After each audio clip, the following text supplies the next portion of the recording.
Hey everyone, welcome back to the House of Karma. This is chapter 5 with Harfmil. That is Harf at twitch.tv/HARFMIL. Harfmil is one of the great Borderlands community streamers that we have, and he's just absolutely awesome. You guys are going to love him. Harf, how the heck are you? Welcome to the podcast. I'm doing great, Karma, and I guess the first thing to do is to thank you for thinking of me and inviting me on here. As I had mentioned to you previously, I had the realization today that this was the first time I'd ever been interviewed for something other than a job, and then I got nervous about it. So, Well, job interviews are a lot more serious, so I think I think you're going to be all right. I don't know. I've heard you play Among Us and Phasmophobia. So Wow. Okay. All right. Well, hold on. I know the brutalities there. There, what? Okay. Listen, that's a whole different ball game. All right. Among Us and Phasmophobia are some great games, and I am just a pure angel when I play them. I help teammates out as much as possible. I've never even been imposter, so I'll say I've heard that. Yeah. yeah, It's weird. it's weird how the game works. I don't know if they've just queued it up and just put my name and left it out of the list of. It's weird. I don't know. I don't get it. Anyway, it's great to have you here. Harp, what are you normally playing when you're streaming? It's Borderlands 3 is home base. I think the Borderlands series at least will always kind of be home base. Um, I'm newer to Twitch. I actually came to Twitch because of Borderlands, and I was actually the game had just come out, and I was looking. I knew I wanted to get it, but I wanted to see if I needed to get it right away, kind of thing. Mhm. And I found 55 Liz. Oh yeah. And it was one of those kind of places where it was like, okay, she was cool, the community was cool, said some Mhm. things in chat, and like people actually said hi and got responses, and I was like, I'm sold, Mhm. and then started hanging out. But yeah, Borderlands will always kind of feel like home base, and but I definitely I am a play everything kind of person. I play mobile games, I play PC games, I play console games, retro stuff. I just like playing video games, so I feel like to stay true to that as far as streaming goes, I wanna bring a variety of content to the stream. So that's kind of always the plan. But I think having certain touch points that you can kind of always go back to, especially with the type of community that Borderlands has. That's definitely what I consider home base, and will always be part of the stream in some shape or form. I designed all my alerts and things, and lots of sound effects with Torg and Krieg and things like that. So that's always Nice. just going to be a big part of it.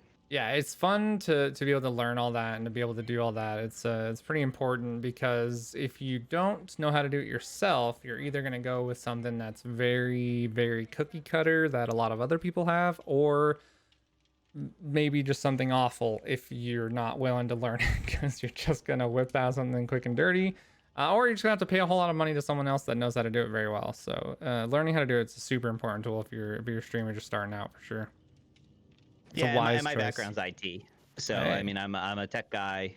I've been in tech for 20 years, so Mhm. like that was one of the big appeals to start streaming, was the technology side of it, and playing with that and learning that, and just kind of pushing the limits of what's possible, and can I do this? Should I do this? Just those kind of things are very appealing to me. So I'm a very DIY Right. person. Cool.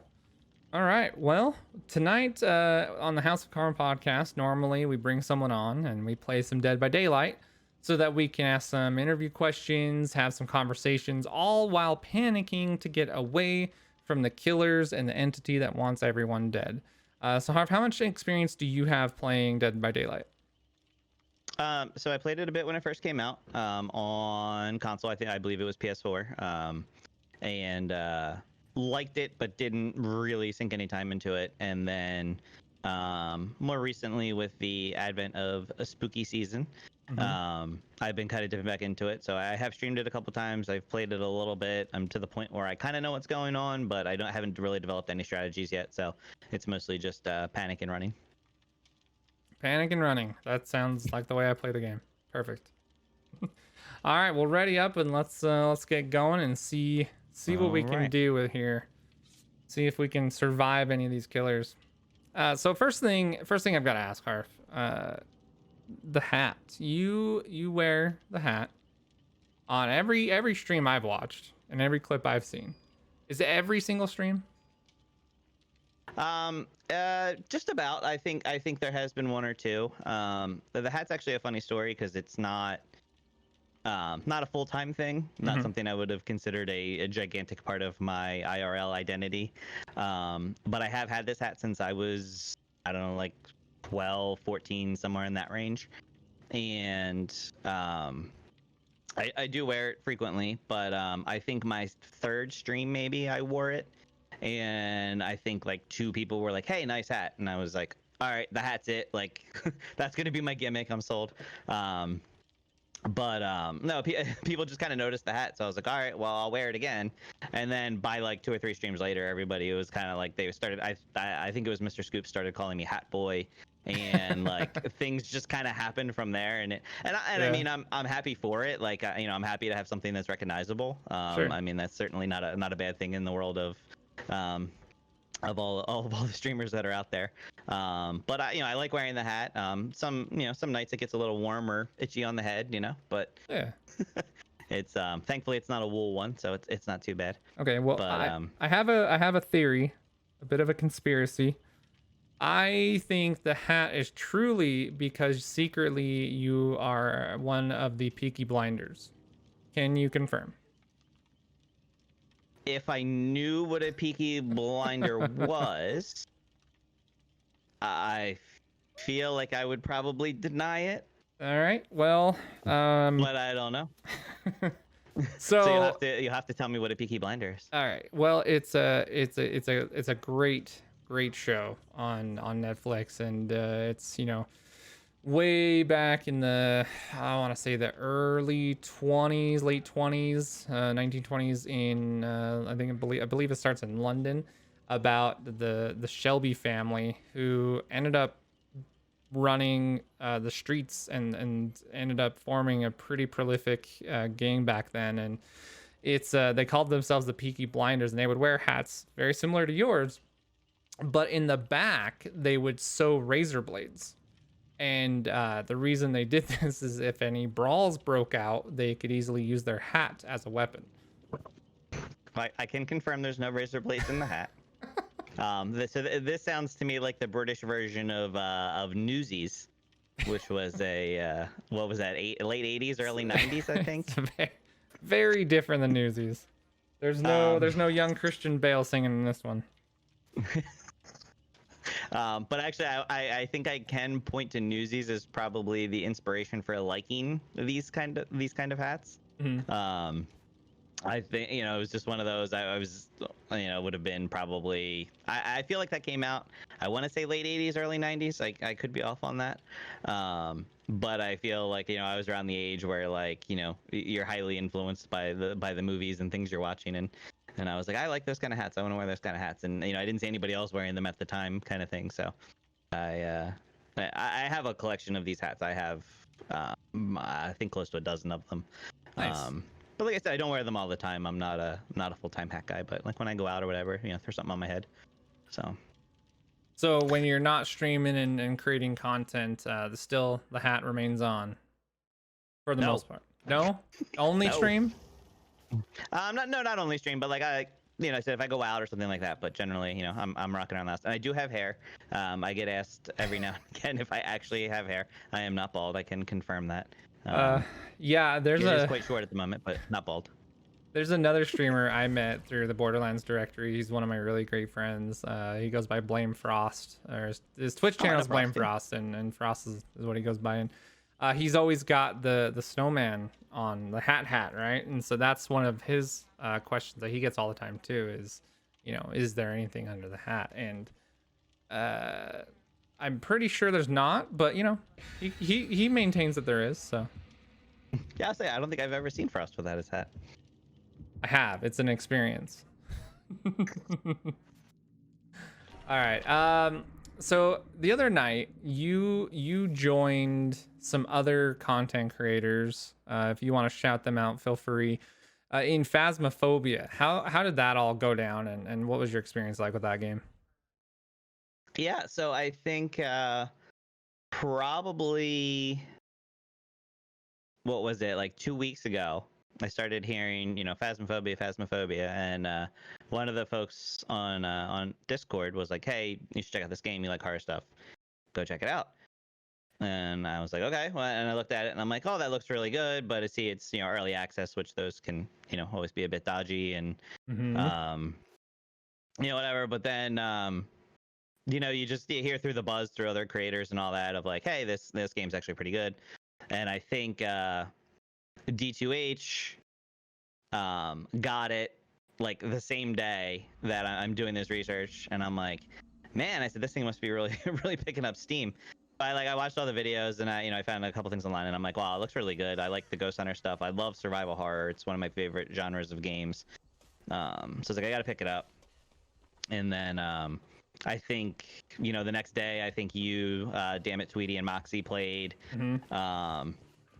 So it's just one of those things. I think a word kind of got out, and everybody started playing it, and I got together with some folks. It looks like many of them are here. Green, Scarlet, some viewers as well, and Scram played the other day. So a lot of the folks hanging about here, and yeah, it's one of those. I think it's just a good. It's a good co-op game, which is one of my favorite things to do. Yeah, So you gotta love something that um, can bring a community together. and I think one of the things I try to incorporate in my stream is playing with other creators, playing with viewers. The ability to do that was one of the reasons I got into streaming in the first place, because I like playing games with other people, and it was a good way to connect with people. So, we got somebody down already. Yep. Yeah. But yeah, so I mean, it was an instant hit. I think we're seeing more and more streams of it among the Borderlands folks. All the time. I think there was a couple streaming it when I popped on tonight. So Mm-hmm. I'm all about it. I love that kind of stuff, especially it is spooky season. So Yeah, um, I love September and October. They're my favorite months of the year. yeah, absolutely. So who of the group that you played with, who was the best ghost hunter? Ooh, oh god. Oh, sorry, I just got it's Ghostface. If we didn't know that, Or and Legion, right? he just wrecked me. Yeah, he's quick and he stabs a Yeah, lot. I didn't even get a heartbeat. He was just like he was there. Yeah, he's a little rough. He's a little rough. So, and he downed me and took off. So that's kind of cool. And he's slugging you so we can find other people. All right, so it was the first time that all of you guys had played that game, right? Correct. Yep. Yeah. That was the first time. We all, of course, did this tutorial. Some folks got through like the first mission just to get a sense of the controls and whatnot. But yeah, we all played the first time together. Nice. So who was the best? Geez, I don't even know. I was the first one to get killed, which there is a clip of floating around. And that was an experience. They gave me the radio, told me to stand in the room. I said the ghost name and immediately got murdered. Nice. You gotta love the spirit box. Yeah, it was quite funny. So, I'm pretty sure I even yelped a little bit on that one. So, yeah, the spirit box is pretty interesting. So when we went in and played it, none of us, I hadn't done the tutorial. None of us had played. I think D2H might have went in and did the tutorial. Tweety might have. I don't think Moxie did. So we were pretty ill prepared for what was going on. So I'm in struggle mode, having to hit the spacebar already. yeah. So one thing to make sure is that's me. One thing to make sure of is when you're on the hook, never try and jump off of it because it'll just shorten. Well, the things timer. were appearing. Is it better to? Is it better not to try to jump off when the arms start to appear? Yeah, because as soon as you fail that jump, it brings those claws down faster. Like you could do it right before the struggle phase starts if you want to try that. Yeah, because you're gonna go into the struggle phase anyway. Yeah, yeah, right before the claws. They started to form around me.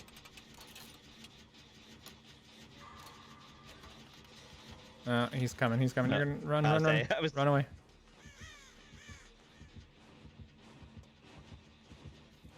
I hears him. Yep, he's coming. Oh, did he get you? Damn it. Yeah, he's gonna. See, He's I gonna hurt me. sabotaged that hook. Did he just down you? No. He's gonna though. He's gonna get me at some point. Does he get bonuses for not like cooking you right away? Oh, I didn't pull the pallet down. I'm so mad. No, so he gets so the killers get bonuses for striking a survivor. They get bonuses for hooking at least having 9 hook actions. So if he just downs each survivor once and puts them on the hook and gets 4 kills, he won't get nearly as many points as he will if he hooks one person, lets them get rescued, hooks them again, lets them get rescued, hooks them again to kill them. Because you only get, if you get hooked 3 times, you're dead no matter what, right? So we got a confident killer who's in it for the points. So yeah, you gotta go after the points, you know. It's what it's all about.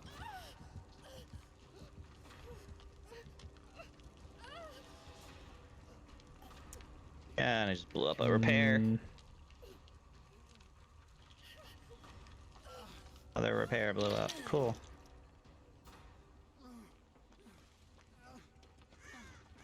Ugh, I hate this Ash guy.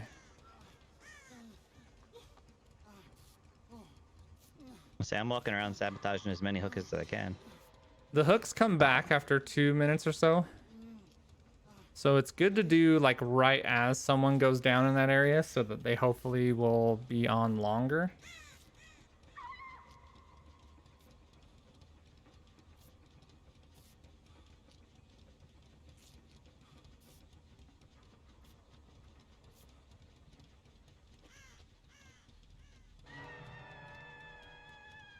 All right, are you near any generators? I was actually going to start heading towards whoever just got hooked. All right, just be careful because he's still going to be in that area. Oh. I'm kind of taking the roundabout here. So when you guys were playing the Phasmophobia, how long did you play for? Did you get a pretty good amount of games in? Yeah, typically a stream will go. I usually start at 9 and go to midnight, so we get 3 hours in. I think we got close to 4 that night. Nice. If nobody wanted to stop playing. It's addicting. It's kind of like Among Us in that sense. Oh, I got insta killed on the hook. Yeah, once your struggle phase starts, the next time you're on hook, you're dead. So what causes you to, like, the first time you're hooked? Mm-hmm. What causes you to go to the struggle phase? Is it just time that you've spent on there? Yeah, it's an amount of time, but if you are... Oh no, I'm about to get it. I'm gonna say I'm gonna spectate you. What a jerk. It's an amount of time, but if you try to struggle off the hook, you will get there faster. Right, like if you fail, it pretty much takes you to the next phase, right? Like that's... Yeah. Yeah.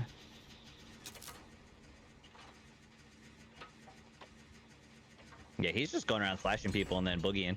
Yeah, he's got a power. If you look at my name on the bottom left, you'll see I have that little orange bar. Yeah.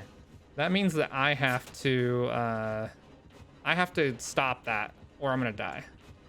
That's like the pig, right? Kind of. She has the helmet. Yeah, it's kind of like that. See, now I'm just trying to buy time. I'm pretty much not gonna get free of this, especially when I get caught on the thing. But whenever you're in a chase like that, you're just kind of trying to buy time for your other survivors to do whatever they need to do, like repair generators and stuff. Oh, she's got a flashlight. She might be able to get me off. That was like a half-hearted attempt, and then she ran. Yeah, that was rough. Oh, he didn't hesitate going after her either. Yeah, Legion's pretty tough to play against because the power of Legion comes in just hurting people. If he has the base perk, he's got Thanatophobia, which makes it so that the more people that are injured, the slower the progress on the generators will be. So his goal is pretty much just to hit someone, run to the next person, hit them, run to the next person, hit them. So that's not Ghostface? No, that's Legion. Oh, okay. Yeah, Ghostface is a whole other kind of evil. Oh man, I struggle right now. I haven't faced either one of them, so I saw the mask and the knife, and I was like, oh, must be Ghostface. Yeah, Legion, actually, I haven't played as Legion yet, but I think it'd be fun to play as. Kind of a quicker killer, likes to hit and dash. Well, yeah, I'll say he seems to come up on you quick because like it Mm-hmm. was heartbeat and then he was immediately there. Like there was like usually you get a warning of a couple seconds, you know, but he was immediate. He was immediately there. So Oh, yeah. Oh, wow, he was a rank 6. We were with a rank 1 and a rank 4 survivor. That's interesting. all right, so you're out. So let me continue. Yep. Cool. All right, so you have, when you're playing the games, you have a heart rate monitor on, right? Yeah, I've recently taken to wearing it more often, but yeah, I got it a little while ago, and I enjoy having that additional little bit on chat. How high have you hit on there so far during stream? So I feel like that requires a little bit of background. Okay. So it was in the 140s. I want to say like 145 or so. Um, I am diagnosed tachycardic. Okay. Which at the very basic level just means I have a naturally super high heart rate. Um, it's my resting heart rate is in the 80s. Mm-hmm. I mean, I am a bit overweight. Like, there's things I could do to help myself. As as is with many people. As most of our But streamer friends and eh. but I had an incident a few years ago. God, I want to say it was like maybe 4 years ago now. Had a stressful day. Was like chilling on the couch in the evening, kind of half dozing, whatever. And all of a sudden, I feel like something heavy sitting on me. I'm like, wow, that's really weird. And needless to say, it progressed. I became somewhat unresponsive. Wife panicked. I ended up in the hospital. I ended up in the hospital for 3 days because they couldn't Wow. figure out what was wrong with me. I felt okay. Like I after that had subsided, I felt okay. And of course, they were treating it as if I had had a heart attack or or similar. And every time I was in, like I said, I was in the hospital for 3 days. So every time I got up to pee, they had me hooked up to all these monitors and stuff, and they would go off. Mm-hmm. And nurses come running in because they're like, "Oh my God, he's having he's having a heart attack. He's having another incident." They come running in. I'm like, "I'm fine. I'm just getting up to pee." And this happened like a dozen times while in over the course of like 3 days in the hospital. And apparently, I was with the other heart patients, and they take those buzzers very seriously when you're in that um, when you're in there. Yeah, I And bet. so long story short, they couldn't find anything wrong with me. They put me through a battery of tests. They said nothing's wrong. Your heart rate is just high. It settles to a reasonably normal rate when you're sleeping and when you're just sitting there. But any kind of activity, and the spike is higher than what we would expect to see. Mm-hmm. So I ended up going to a cardiac doctor and all that kind of stuff. The only thing they wanted to prescribe was some kind of beta blocker kind of thing, which of course has other side effects and all that. And I was like, I said, I'm not really having any problems with this. I've lived my whole life, not had any issues. Like, is this something I want to be doing, like introducing, knowing that it can create other side effects? And she was like, it's your call. Like, we can't guarantee it's going to help anything. And, we can't guarantee no side effects, blah, blah, blah. Right. So I'm like, I'm just going to kind of roll with it. And if obviously if I have any other incidents or whatever, I'll be back.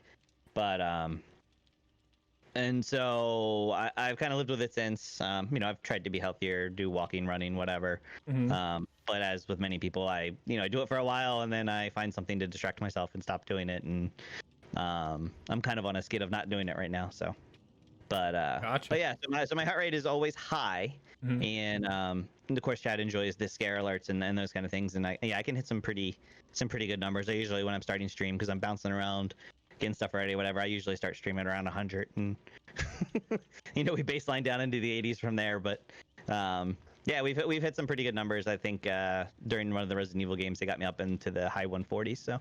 Oh, wow. But Yeah. I did they had me do a stress test at the hospital, and they stopped me because I was able to keep going and running and doing, I was on the treadmill and doing all those things. Mm-hmm. And they're like, "Oh, you're, are you okay?" And I'm like, "Yeah, I'm fine." I said, "I can keep going." And they're like, they let me go for 10 minutes or whatever it was, and they're like, "Okay, you can stop."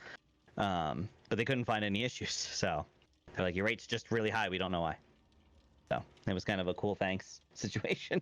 Yeah, that So, seems crazy. Like that's well, apparently, I mean, it can have long-term effects because your heart is a muscle and yeah. essentially can wear and tear kind of thing over the years. But because there's no other side effects, it's not really worth treating, because the treatments will cause additional side effects that may actually end up being worse. So That's it's just a thing. crazy. That's so weird to have to live with. Just you definitely take those kind of things for granted. So I never think about that kind of stuff because I don't have to worry about that really. I don't have that issue. So I don't even think of like a high heart rate for something like a scary game or too much exercise or something could be like dangerous. But that's something that you live with every day. Yeah, I mean, like I said, I feel normal. Like, I mean, Mhm. again, I guess I don't know what it's like for it not to be high because I'm assuming it's just always been that way. Um, because I don't think anything changed to cause it to happen. Like I said, nothing that they were able to find or that I knew about. So it's just kind of one of those things. Like, it just feels normal to me. It's just when you compare me on the, on the scale, I assume we're reasonably close in age, and and I think you said on stream your resting rates in like the 60s. So I'm just 20 ahead of you. That's all. Well, not quite the 60s. Definitely, I'd probably say mid 70s is where I'm normally sitting, I would bet. Yeah, like Um, I can get down there when I sleep, but normally, like if I'm awake, I'm usually in like the 80s. So I think I've gotten mine during Phasmophobia. I think I've gotten up to 120 was the highest I've hit. That was just the other night, actually. And then, there's others that we play with that they can just, grab some food from their delivery driver and he makes their heart flutter and they go up to 185. So, it's a thing. So, yeah, but like I said, for me, like I mean, I don't want anybody to think like I'm not like I don't have anything I consider like an illness or or anything like that. Like it's just the way I am, and I feel like I said, other than the fact that I need to lose a lot of the dad bod, I feel healthy and okay. It's just if you look at my heart rate on I wear like a Samsung watch that has the heart rate mhm. monitor and all that, and if you look at it, you see some impressive numbers, and that's That's just pretty an cool. overachiever. That's all. So with the watch wearable, that's where you get your heart rate from that you use on OBS. No, I actually. So again, digging into the tech side of things, I wanted to add um, my heart rate and realized you cannot do that from a watch. There are some like kind of third-party things out there that Mm. claim to allow you to do it, but they don't really work. So I went and bought a polar strap, and I Okay, used the Pulsoid app, which I believe is the that's same thing what. you use. Yep, same thing. Yep. So very happy with it. It works really well. Connects to the Yeah, phone, it's and great. it pops up on the screen. Yeah, super easy to use. But I bought that for a dual purpose too, because at the time I bought it, I was doing running as well. I did like a couch to 5K kind of thing. Hmm. So having the watch ones are good, but like this, it's definitely a more accurate, and you can get like a um I don't know what the right word is, but like a progression, like an actual slope progression of your heart rate, as opposed to like the choppy rates that the watches take. Yeah. It's So it's interesting with that too because it's a browser source. You could actually, what we did yesterday is I had Tweety's on. She wasn't streaming, so I had her heart rate on mine as well. So we had mine and we had Tweety's while we were playing Phasmophobia together, and that was pretty cool. So if you had that's a cool. if you Yeah, had a squad of 4 people and all 4 of you had heart rates, you could just have all 4 heart rates on your screen, which would be pretty interesting. like I would love to do what we're doing now Hmm. with each person and like the heart rates underneath, Yeah, we could and totally and do have it. like people playing together. Yeah, Obviously, yeah, I'll have to we get should have together thought of on one that. We should have stream, thought about that beforehand. That would have been cool. but uh but yeah, doing that is a very cool. I think that's a good viewer experience, which I'm Mhm. always looking, obviously for things to do that improve, improve the stream and improve the experience. And I think we were actually talking about that the other day in our Discord, but um, I think it would be cool to have like a bunch of streamers on the same screen live, because you see it a lot in YouTube videos, right? Like Yeah. they patch in the other streams content, but to be able to have, to be able to see all the people involved in the co-op, even things like heart rates in addition and all that, it'd be super cool, especially in a game like Phasmophobia where it's horror and kind of you can observe the streamers, as it were. It's so spooky. It's such a Oh, spooky come on. game. So got a I don't chest up here. I don't So I don't normally get too freaked out in games. I've played quite a few horror games and not a whole lot has hit me. But that game does. And I think it's the clown, by the way. Yeah, so I did see he's over here. Or he was He's over on here. me. He's on me. Oh, that sucks. Where is he? Ugh. I can't I'm even getting his move. heartbeat, but I'm really far away. He's in the garage, like the gas station. Okay. I'm opening this chest, but he's beaten, so I've been hiding. He's taking me down into the basement. That's fun. Oh, I got a med kit. That's super cool. Ooh. I'm gonna sabotage. Why can't I sabotage this hook? Wonder why it won't let me. But the yeah, so Phasmophobia, I think the thing that hits you the most is the audio in the game. The visuals can be cool and there's some parts that can be a little shocking and stuff, but the audio in the game and the senses for that I think are so well done that it just hits you a different way. Yeah, 100%. I've often wondered, like, out loud on stream, I'm like, I wonder if stream is getting, like, obviously they're seeing us have the experience, but I think they don't get quite the detail of the audible things that happen in that game. Mm-hmm. Oh shit. Oh, he's on us. Oh god, he threw something at me. Yeah, it sucks too. I hate that thing. Hey, it's the other guy. I'm just watching your silhouettes. No. Oh, he's gonna come after this dude. Oh, this is not gonna be good. No, that dude was me. No. Oh, he came down for Oh, you. he actually picked you up. Oh my gosh. Yeah, he's carrying me. He's carrying me and trying to kill people. So he's taking me to the basement as well. Well, I don't have a way to heal up. I've got some med kits. Need to try and bring him away from that location. I got an idea. All right, hopefully that dude's over there. Somebody's coming down for me. Good. Well, I'm gonna die. Oh my That's the gosh. same dude that got you.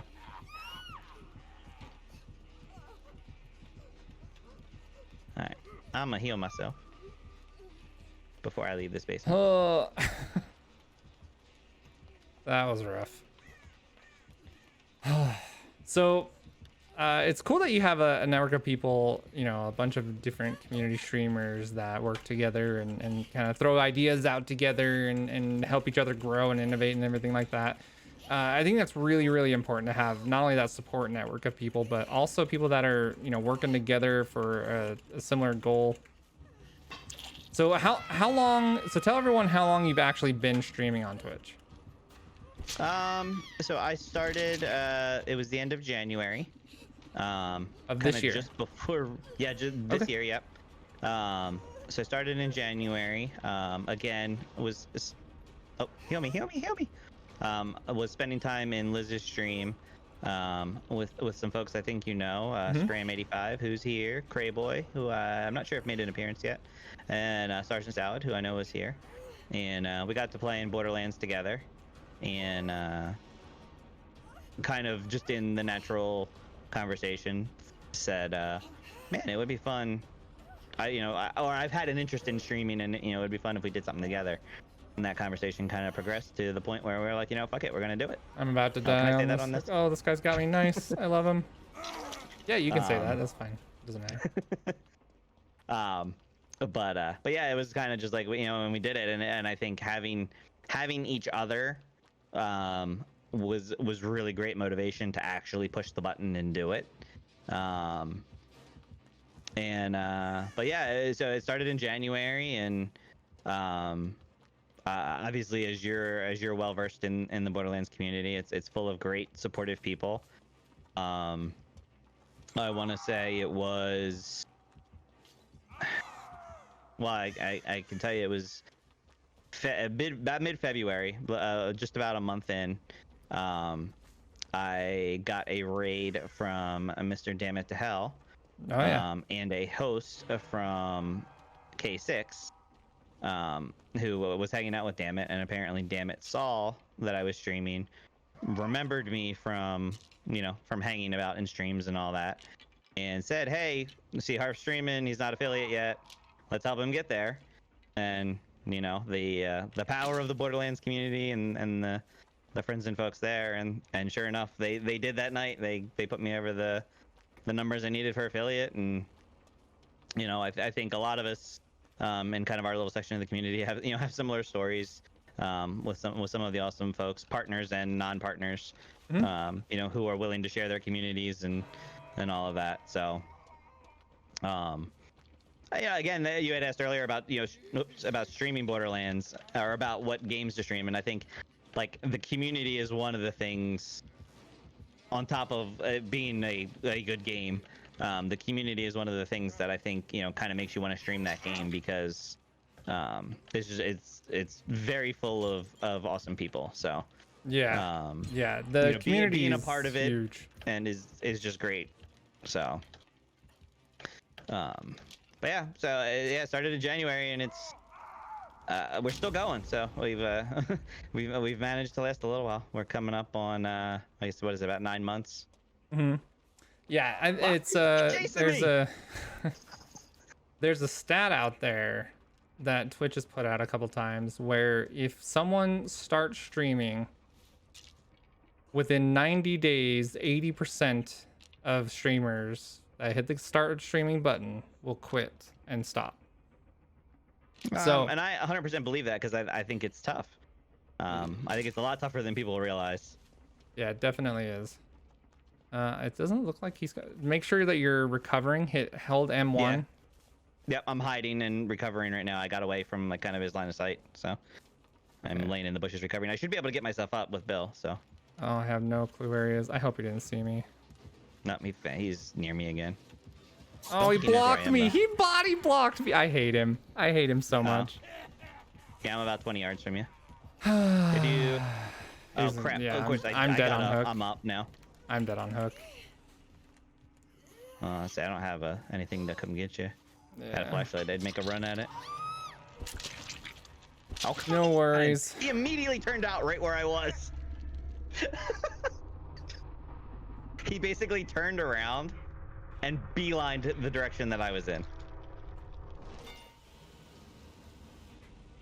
Yeah, if he has, depending on the perks, if He must be able to see where I am. if he's hooking someone and you're far enough away, he'll be able to see where you are. If you're healing, there's a perk that'll show where you are. That was rough. Might as well go to the next game. Yeah. Yeah. So yeah, if you survive that first 90 days and you find out that you enjoy it, after that, I feel like probably gonna have a pretty long ride in the whole Twitch thing, especially in a community as awesome and caring as the Borderlands community is. All right. So I don't know if I have any. Oh, I guess I could use this first aid kit.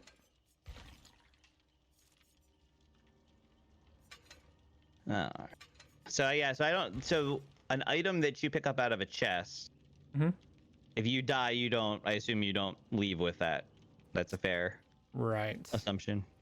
Yes. Yeah. Unless you have a specific offering that protects the item you're holding, you will lose whatever you're holding if you die. Even if you Fair find it in a enough. chest or you bring it in.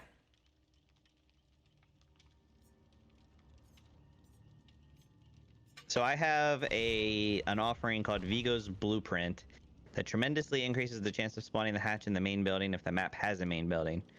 Worth using or no? Not that one. I would use anything that increases your blood points in whatever categories. Those are the best to use.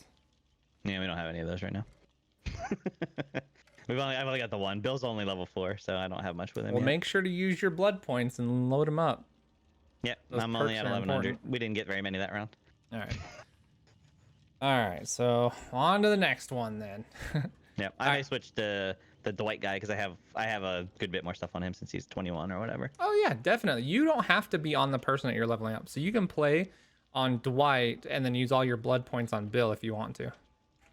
Yeah, that's true. That's probably what I should do, right? Is you just go into the Hmm. character with a bunch of blood points. Yeah, because then you'll I have just all your started from perks and scratch. it'll make a big difference. Yeah. Yeah, they certainly don't make this game um easy for beginners. They kind of I feel like they throw you to the fire with the Yeah. matchmaking. Yeah, with the way they do the So matchmaking, like if I was if you and I were the same level, we would get people around our same level. But I've got a lot more hours in this season, so I'm a little bit higher. So we're getting put with a yeah, little bit more difficult people, which is good and bad because it's good you're forced to get better faster, but it's bad because you're forced to get better faster. So yeah. it's No, I harder. mean, I enjoy that. Yeah. I don't crave easy. I Mm. like getting frustrated over not being able to figure it out, and like because that drives me to put the time in to be like, okay, like I don't want it to be this way, so I'm gonna change it. Yeah. And then I end up spending half the night playing to be like, I gotta get better, I gotta get better. Yeah. It's addicting for sure. So since you started streaming in January and you've met all the people that you've met, what would you say has been the most difficult aspect of the streaming for you thus far? Um, I think pretty profoundly the mental health part of the game. Um, I don't I don't have any diagnosed mental health issues or anything like that, but I feel well, I guess given my background, I'm an IT guy. I've been in IT for Hmm. 20 years. I'm a numbers guy. I can't not look at the data. The data is everything to me. My entire professional Yep. career is data and Yep. information. So I have to look Uh-huh. at it. Like, and I've tried, and I've sought the advice of the Dammits and the K6s and things like that. I've reached out to people, and I'm like, how do you avoid getting frustrated, or can you offer any help, or anything, um, to kind of reach out um, and just get some wisdom, I guess, from Hmm. those that have been doing it for a while. And by the way, kudos to all of the people again in the Borderlands community, those that are, multiple levels above, you know, others, don't seem to shy away from, providing. A little bit of insight or a kind word here and there, and it means a ton. Hmm. To people trying to figure out like, is this for me? Is it worth sticking out? Those kind of things. But the mental health game of streaming, I think, is extremely difficult because just being a person, when the numbers aren't good, you can't help but feel that it's you and that you've done something wrong, or you're something's wrong with you. Hmm. um when people don't show up, and whether that's, you're used to 30 people and you're getting 10, or whatever it is, whatever that means to you, because I think everybody kind of defines, what they expect, or what they're kind of assuming that's going to happen, with an audience and all that. And I think, it's really rough on your mental health if you're not, if you're having a bad day and you have bad numbers. Like, it just kind of compounds those bad Yeah. feelings. Yes. And it can, and I feel like, my common sense says, a lot of people probably experience that, and it's not, not unique to you. But when you're kind of in those bad moments, you just kind of feel bad, and you're just like, what am Hmm. I doing wrong? Why are people not showing up? And I think, you know eventually, the common sense takes over, and you one of the things that I've committed my brain to, since I started this whole thing, was to never feel slighted, or to feel a certain way towards viewers, Hmm. for choosing to go to another stream. Because again, it's Right. easy to say, well, they just don't like me, they're going to go watch a pretty girl, or they're, you know what I mean, whatever it is, or whatever nonsense reason you can make up in your head, for why somebody, would go somewhere else, or whatever it is. So I think, I've kind of committed myself to, like, you never push blame on another streamer or a viewer for not coming to you. Mhm. It's always, what can you do to be better, or what can you do to provide a more consistent experience? Because one piece of advice that I've heard that I firmly believe is putting a consistent schedule together, and kind of appearing at the same place and time for people to find you. Because Yeah. assuming that you can create a community and a relationship with those folks, they will show up when you're there.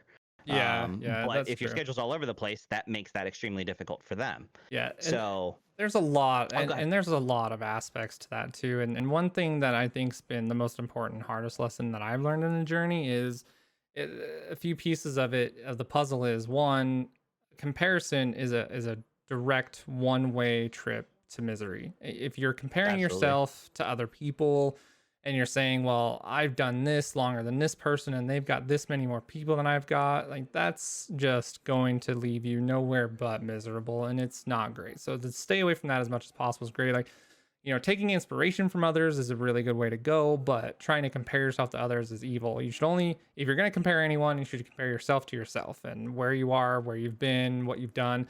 And even the data doesn't have to be an enemy. Like, I know a lot of people say hide your viewer count, don't look at your emails, like all that stuff. And yeah, that's cool and all, but also that can give you a lot of information.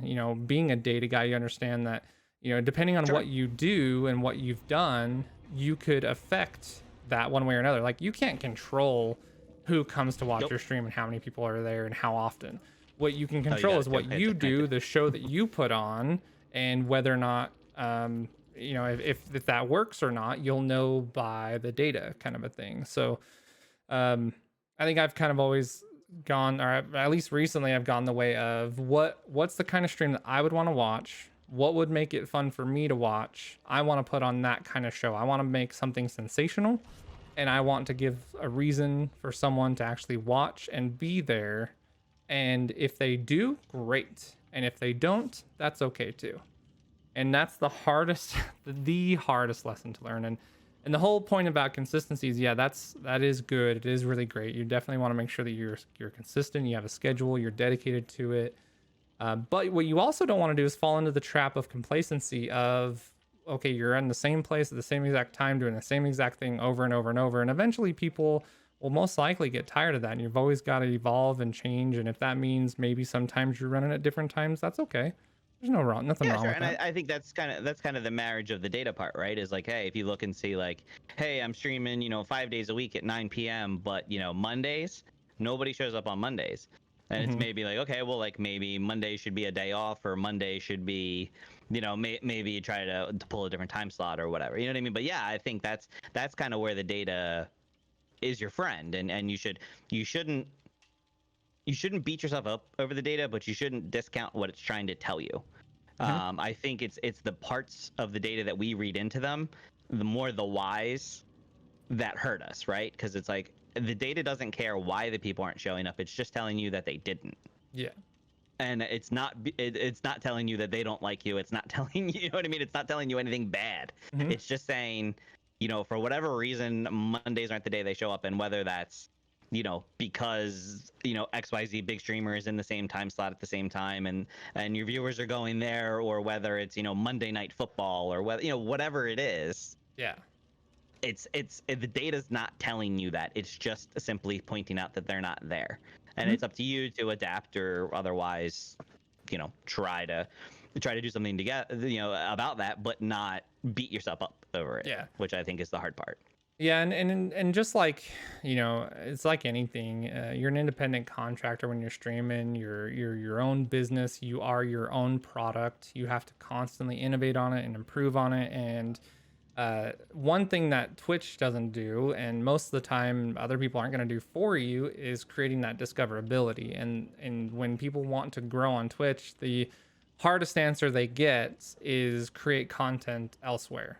If you're streaming 6 days a week, well, it's probably going to be better if you only stream 4 days a week and take those other 2 days and make content on other platforms, whether it's Twitter, Instagram, TikTok, Facebook, LinkedIn, YouTube. YouTube's one of the biggest ones. Like, if you look at Mm-hmm. all of the most popular streamers on our platform right now in the Borderlands directory, And almost every single one of them has a pretty successful YouTube channel, and they're Absolutely, yeah. funneling their viewers in from YouTube, and it's a brilliant way to do it. And because Twitch doesn't have that natural discoverability, you have to create it for yourself. So, people can throw themselves a pity party and be down on themselves for viewers. I've fallen into that hole. I've had plenty of conversations with other streamers that have fallen into that hole, and it's a singularity. It's a huge black hole that'll suck you in, and if you don't change things and just be a little bit different, you're gonna fall into that hole forever, and you're never gonna get out of it.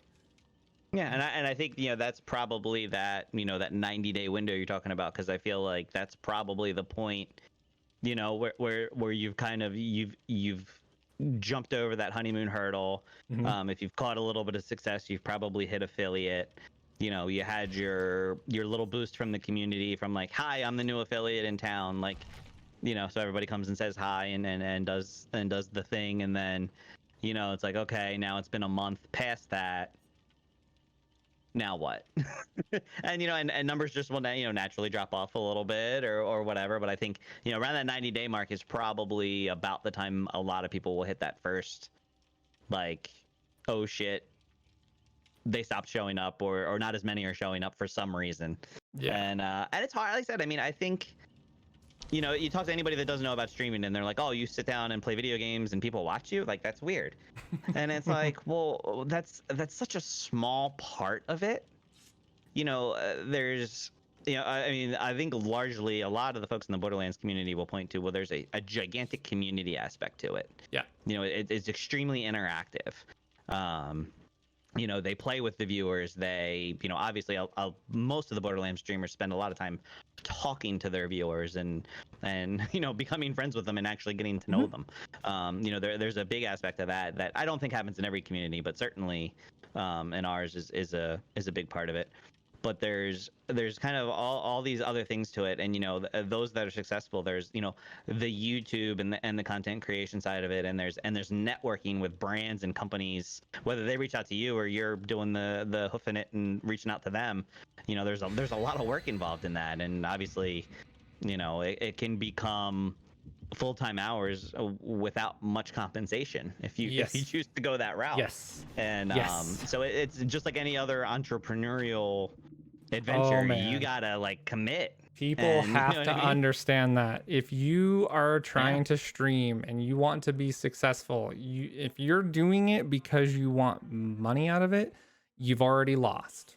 You've already Mhm. lost. And you're going to lose more and more and more, and you're just going to sink a whole bunch of money into it trying to do a bunch of things that you're just going to get frustrated about. If you're in it for the money, just stop. Just quit. Find something Yeah. else. You got to love the process, and if you don't love the process, you're never going to be happy with the result. And I think for me, like I was at least able to come into that very realistically. I've spent most of my career in touching social media and marketing. I've worked at digital agencies at least half of my career, pharmaceutical companies, retail brands, banking. I've done a lot of different things, and that even big companies come to you and they say, hey, we have this new brand we want to launch, and what do we do? Like, even those kind of things, when they pump millions of dollars into them, like, it's not an overnight thing. And they spend a lot of money doing the research and all that, so they don't have a lot of missteps, where us as individual streamers with an extreme variety of knowledge and know-how and all that, it's a lot of trial and error. Yep. And and I think, like I said, like I always tell people that ask me about streaming. Oh God, it's Leatherface, and he's right here. I always say I think the first thing you need to decide about streaming when you start doing it is, what do you want to get out of it? If you're just looking to hang out with some friends and play some video games, damn, fire it up and do it. Like, there's nothing stopping you. If you have goals of making it a full-time gig and quitting your job and doing those kind of things, like, you need to think about how much time and effort you're willing to commit to it. Mm-hmm. Because it is one of those things that will take from you as many hours as you will give it, but the returns are anything but guaranteed. Because you can spend hours and hours and hours on building something for stream, and nobody cares. And it's not the viewer's fault if it doesn't connect. It doesn't connect, and there's nobody's fault. But you got to be willing to take those missteps and take chances, and like you said, do something different, because you have to have success, and some things are gonna land and some things will absolutely fail, and it is what it is. Yeah. But you got to be willing to do it. Like I said, like any entrepreneurial adventure. Yep. Oh yeah. There could be 90 hours straight of these kinds of conversations because there's so much to it. Like people just have to understand there's so much to it. And anyone that's young and new into the streaming game is gonna have to deal with that at some point.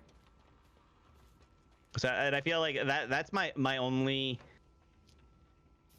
thing I look at streaming about and go, damn, is the fact that I'm among the older folks in the streaming community, at least among our little community. And I think, damn, if I could have gotten into this like 10 years ago when it was first hitting, because I had my account as a converted Justin TV account. Oh wow. I've been aware of the streaming and all of that since it started, but I never made a move to it for for whatever reason. It just wasn't in the cards for me. But I think, damn, if I'd have started this 10 years ago, just having that much more time and effort into it now, and seeing it kind of coming into what it is now. Hindsight and all that good stuff. Yeah, I joined after Destiny had been released, and I actually only joined because I had a group of friends that were making jokes about Twitch all the time, talking about, whenever someone would make a play, they'd talk about being MLG and putting it on YouTube or streaming it on Twitch. I was like, what the heck is Twitch? Why do you guys keep talking about it? And that had to have been, I don't know, 2014, 2015, and I didn't even think about streaming until like a year after that. So it's just like, man, if only, if only you'd realized what could have happened and started how much earlier. Well, and that's and like a mini story, but for me, I had always been super into radio and broadcasting. And I actually almost went to college for it. That was kind of where I thought I was going to go. I had applied to some schools for that and was going to do it. And then I kind of just I had pulled back on it because I realized that, like, getting into the radio industry, I was going to have to do a lot of moving around, because with those kind of things, especially earlier in your career, you take jobs where you can get them. Yeah. And chances are, I live near Philadelphia. Chances are you're not landing, a major market on your first attempt, right? Like, that's just not how it happens. And I just didn't want to do that. That wasn't the life that I wanted. And so I kind of backed away from it. And now, and I'd always been one of those people. I'm like, I should start a podcast, like, for no other reason. And then it's like, then it was something I wanted to do, but it was like I never had the content. I never had. Oh God, damn, he came up on me quick. I just never had the thing that I wanted to do for a podcast. Yep. And like I said, hitting Borderlands 3 when I did, and discovering Liz's stream and the larger community, that I found because of it, was really the motivating factor to like, what, damn it, I'm going to do this. And I have zero regrets for doing it. I mean, again, some days it's definitely tough on the mental side of things, but it's like I look at that as a challenge and find it motivating. Once I can get myself out of that funk, it's like, okay, like, now it's time to, like, stop feeling sorry for yourself and figure out, like, what can you do better? What else can you bring to the table that's gonna say, what's gonna make somebody go, damn, I need to check this guy's stream out and spend some time. Yeah, you work full time, right? Yeah, so I do a regular 9-to-5 job. I'm a director of IT at a small company, so it's that's a lot of work. Job, so... For those of you that don't know, that is a freaking crap ton of work. But I get a lot of freedom because it's a small company, and I've got things in a pretty good place. So, I can set my schedule, so I can kind of dip out if I need to and do things. Which is nice. What he's not telling you is he's also going to get phone calls at 2, 3, 4 a.m. to immediately come in and fix something that broke. That happens, but you know, I do get that flexibility. I actually went back to this company after my second son was born because I wanted the flexibility of hours, and kind of being able to come and go, because I was working at a digital agency in Philly and doing the like hour on a train each way, 60 hours a week was like the base, and it was good pay and good benefits, but it. Why are you flashing me? Oh man, this guy. Um. No! I hit the button, I swear. Why wouldn't he go? Um. But yeah, it was just it was the right move for me, like career wise, and then you know, I've got my sons are 8 and 6, and you know, they take up a lot of time. So between the full-time job and them, you know, that's why I stream the hours I stream, because frankly, it's the only ones afforded to me to do it. Yep. I hear And that. just like every streamer, I make bad food choices and bad sleep choices because of it. But again, I look at it as an investment. I mean, I have a plan. My goal is to get to partner. That's what I set in to do this. You know, I expect to be, you know, a K6, a Moxie, a, you know, Shroud, or one of those. No, like you know, but I want to get to partner. You know, I would like it to get to the point where maybe I could say, like, maybe work 3 days a week, and you know, and stream, you know, 3 days a week, but not on a crazy, you know, 14, 16-hour day. Yeah. You know, that is the goal. That is, you know, that's what's on my goals list. It's not a tomorrow goal, not a next month goal. You know, it's a this is the thing we're working towards goal. And you know, and but that's how I approach it, because I really enjoy it, and I'm you know, oh god, he's gonna die! Don't die! Don't die! I got you, bunny lady. Yeah, I think you and I are both similar in that aspect where we have our normal full-time job and then, you know, married kids. I also have two, 7 and 11 are mine. And it's, Oh yeah, so we're right in the same wheelhouse. yeah, it can be rough. Yeah, it's a lot, and I mean, again, I think that really plays heavily into the mental health game part of it, is like, because, you know, things unrelated to stream come up. You know, kids get hurt, kids have commitments, kids have other things. You know, the wife and the family have needs and commitments, and it's like you're balancing all that on top of the streaming thing. And like, I don't know about you, but my mind's always on the streaming thing because it's a passion thing, right? And I like, my brain's there and I want to do stuff for it, and I've got ideas, but it's like you can only commit so many hours out of the day before you're just burning yourself out. Yeah. And you know, and again, that's a learning thing. And I you know, regardless of age, education, career, all that kind of stuff, like, you have to learn how to balance streaming and the rest of your life, because I think even people that do it full time, you know, find themselves in bad habits and things like that if you're not careful, because it gives you the freedom to just like go to your studio, fire it up, and get in front of everybody. You know what I mean? If that's what you choose to do. And it just creates bad habits, you know, because it's the whole working from home thing amplified, I think. Yeah, because you can just sit down and do it, and it's like, well, yeah, but you need to, like, you know, go to the gym, get out of the house, do other things. Oh god. Oh, I can't believe he missed you on that. Oh, he's gonna get you this time, though. Oh, I didn't miss that time. I'm dead, I think. Game over, I'm the man. last one. Yeah, you're the I last one. I had no shot of getting away. I didn't realize I was the last. That's gonna do it. That's 4 hooks, my friend. The last. But yeah, I think it's just, you know, I said even the folks that do it full time, I think, you know, it's the working from home, it's the having your own little studio and space. Like, you got to get out of that space, and you can't overcommit your time to it, regardless of, I think, your level and success and all that. Like, you need to balance it with the rest of your life, and that's hard, because especially when you're passionate about it, you just want to like pour all your time and effort into it.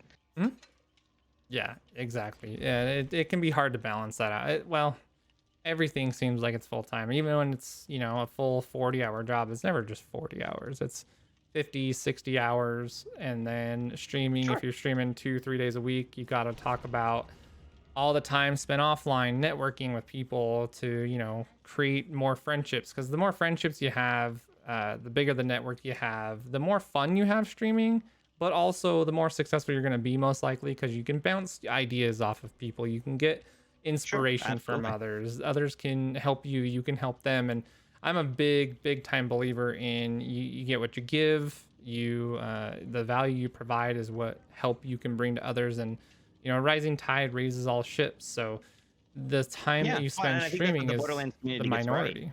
Yeah. Is I feel like it's a community that's mostly willing to do that. Like people pretty, without reservation help each other, to a large degree, whether it's advice or, it's even like, I mean, how many communities do you go into when it's like somebody's kind of always being shouted out or somebody's kind of Hmm. always being recognized for, helping somebody or whatever? Like there's a lot of that in this community, and that's part of the attractiveness of it. I mean, I think that's why we do get frequent new streamers, and Yeah. you have that, and on top of all the weirdness going on in the world right now with COVID, and people having uncertain job situations, and or just not being able to go to work because of COVID, and they're just waiting for the company to come back, and they're like, well, fuck it, I'm going to start streaming Hmm. to A, not go crazy, and to B, supplement my income while things are so wild. So there was a big influx of people because of that too, and it's again, like you said, like it's like 90 days, right? Like some will stick around and some won't for a variety of reasons, whether it's their job came back, or they just decided it wasn't for them. So I think it's wild. Is what it is. It's a wild time, and I mean I'm here for it. I'm really have enjoyed the whole experience despite the ups and downs. I wouldn't trade any of it. Yeah, definitely not. How have you explained streaming to people in your circle, like your family, friends, maybe coworkers? Do they ever ask you about it? Have you had to explain to it? And if so, how do you explain what streaming on Twitch is? It's kind of funny because I was actually having this conversation with myself the other day, because I haven't, because of kind of the COVID situation. My IRL social circle, like we haven't been getting together, and as you know, as a parent, your social circle, a lot of that becomes your kids' friends' parents. Yeah. Those end up being the people you hang out with because you're going to kid functions all the time, Hmm. and so to like my family and all that, I've certainly told them what I do, but like my mom and dad, they're in their 70s. They don't get it. Nor do I expect them to. And they're like, oh, that's cool. Like, but to them, it's just like I play video games and people watch. Like Yeah. that's the extent of it for them, and that's fine. Like it's totally cool. But to like a lot of my IRL friends, that I would go out to a bar or like get together for a gathering on the weekend kind of thing. Like it just hasn't come up as much because I think again, to all of our negative mental health, we haven't been communicating as much. For the first month or two of the COVID thing, it was hey, we're gonna have Friday night happy hour Zoom calls, and we did that, and then that kind of decayed over time, and everybody's kind of hit their new level of the current normalcy in what we do. So some people are more back to a regular job schedule, and others are still at home. So the any kind of regularity with getting together hasn't come up. So I mentioned it to some of them, but they're like, cool. Like I've always been kind of the gaming guy and all that in the group. So to them, it's just another thing that I do. My wife, of course, gets the brunt of my over talking and over explaining everything. So she she rolls her eyes and pats me on the head and tells me she's proud, which is fine. uh, but I've actually some of the other parents that I've talked with. One of them is actually, he's a gamer too, and we're pretty good friends. And he's thinking about getting into the streaming thing now after I've kind of explained my experience to him. So it's been a wide variety, I think, just depending on the person as to what what I've explained to them or cared to share, because I think it's a tough thing to explain to people, because you certainly it's a bit insulting to say like, oh, well, you sit in front of people and play games. Hmm. But it's also like overselling it to say like, I'm a content creator and I'm producing a show on online and people are coming to watch me, because I feel like that makes it seem like very very grandiose, that it may not actually be, when you've got your 10 viewers. But Hey, it falls somewhere in it's between. true though. Like it actually is. It is 100% true, and even though it doesn't feel like you're producing this like huge, awesome talk show, like, the Tonight Shows with Jimmy Fallon's and all that, like, it's still pretty impactful as far as like the amount of work that it takes, and you're 100% self-producing and all that. So I think it's fair. I know there's a big like stigma of whether you call streamers content creators or not, and it's a silly, stupid argument, but it is content that people consume that you are creating. I don't know. I think easier in my mind, it's easier just to say entertainer, but whatever. Yeah, I mean, but I think all of those descriptions are fair. Like, streamer, Mhm. entertainer, content creator. Like, I think it's all fair because I also think it varies a lot from stream to stream, right? Because I think like, if you want to get nitty gritty with definitions, like I think there are people that get out there, they just turn on a video game and they play it. They don't have a cam. They don't really converse on the mic, so they're really Yeah. just, they're streaming the game they're playing, Hmm. and that's what they're content to do. And again, if that's what you want to do, there's nothing wrong with it. And then there's people that have, extremely high production value. You've got, Oh yeah. characters like Dr. Disrespect who have a whole persona, you know what I Yep. mean, that Hmm. that they've built and they portray. So I think it ranges the entire gamut. I think a lot of it is being honest with yourself and um finding that balance of not overselling yourself but also not selling yourself short for what you do. Because I mean, like, yeah, I feel like hell yeah, like I'm a content creator. I put way too many hours into doing all this stuff, Yeah. but like I don't feel like I have achieved the success that pays off yet. So Uh-huh. it's like, yeah, I spend 80 hours a week producing content on Twitch for the 10 people that come to watch me. And it's like, and it's like when you're being judged by the outside, who may or may not see that investment, the way Ah, that we do. It's like, what are you wasting your time for? they'll never I know the think it's like, difference. Just toss out some weird numbers, like, yeah, I don't know, 60 this time, a few hundred this time around. It's no problem.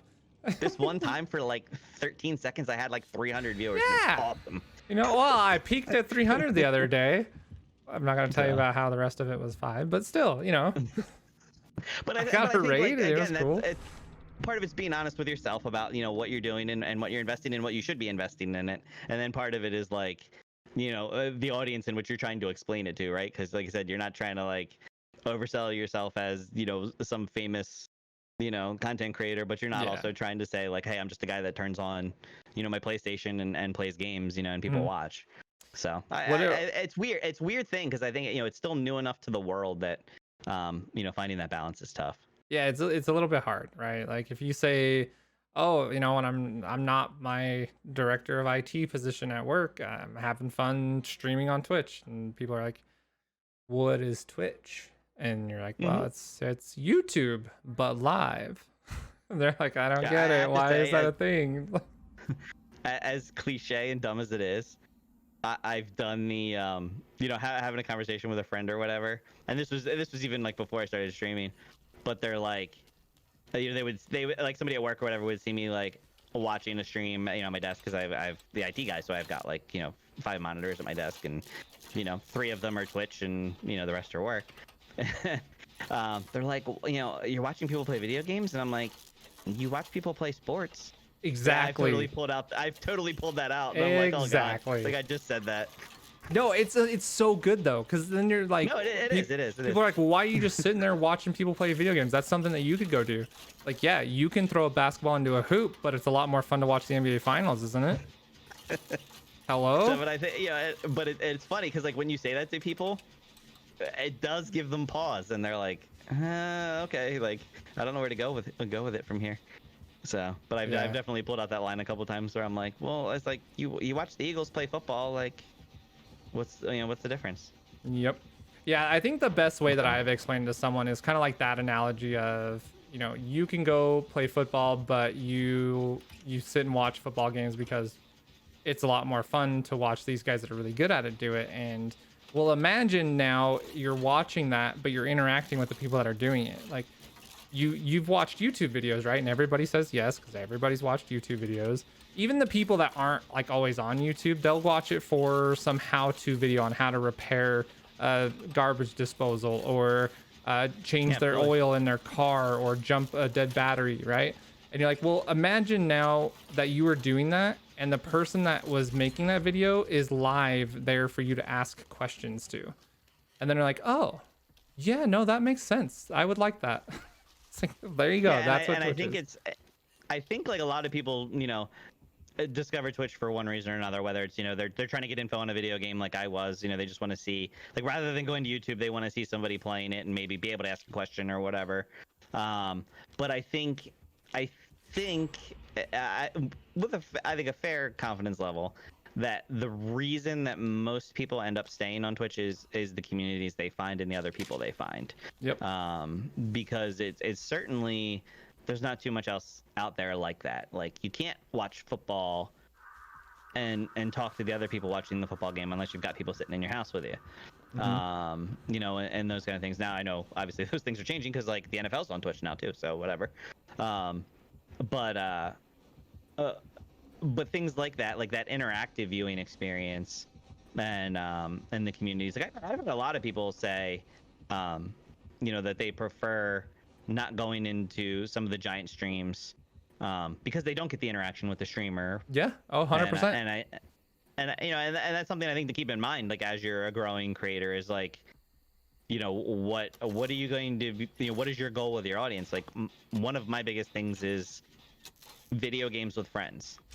Part of the reason I started streaming is I wanted to be able to play with viewers and play with friends and have that community side of things and do that. And I don't ever see myself wanting to get away from that. Now, obviously, if the audience grows to a point where that becomes difficult, it would just, to me, be a new challenge of like, okay, well, how do we then, find a way to pull viewers into play, and how do I find ways to interact with chat, whether that's, through channel redemptions or whatever it is. But like that to me is like a fun prospect of a challenge, is like, okay, like, if you get to the, 1,000+ viewers, or, let's dream big and get to 10,000 viewers, like, how do you make that an experience where it can still feel personal for them? And I like I said, I find that to be like a fun brain game to play. It's like, how do you solve that problem of like the bigger streamer being disconnected from his viewers? Because at the end of the day, the viewers make the streams, right? Like we do the thing, but nobody sees the thing unless they come. Yep. 100%. I completely agree with you on that one. It's always, to me, it's always tailoring, like you said it earlier, but tailoring, if I went to a stream, what's the experience I want to have? And I think most people would say, well, like having the streamer say hi to you and acknowledge you and things like that are generally a good thing and something they're looking for. So it's like, how do you grow and maintain being able to do that? So just interesting brain. Yep. Brain food. Yeah, streaming is such a unique thing in the world. Any content creation really is. You're always struggling to find that thing that's going to be more entertaining, and you always have to be so creative, and especially depending on the stream you want to watch. Like you mentioned the giant streams with thousands of viewers. I hardly ever watch a stream with 4 digits in the viewer number. The exceptions are usually like K6 or Jolts when they're doing it, and I've known those guys for years, so like that is kind of like a home for me.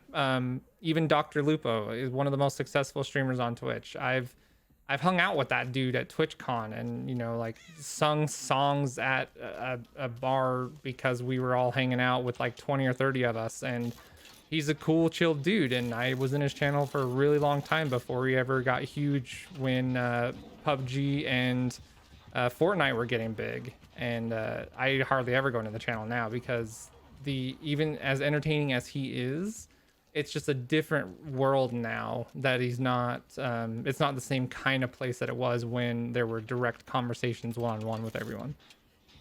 And again, I think that's, I think 9 out of 10 people are going to agree that some interaction directly with the streamer, whether, at minimum it's them saying hi or answering questions or whatever, I feel like is something that people want when they come to a stream.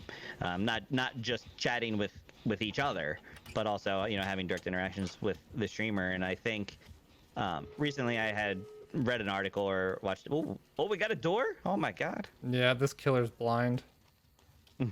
Um, but I read an art. I don't know if it was an article or video now, but they talked about how one of the things that new streamers struggle with is what to say or what to do when nobody's watching, right? And and it's getting that practice. Where are you at? I'm at this door over here with I don't know who. I'm at the other door. Some lady bleeding. Are you able to get out, or should we distract?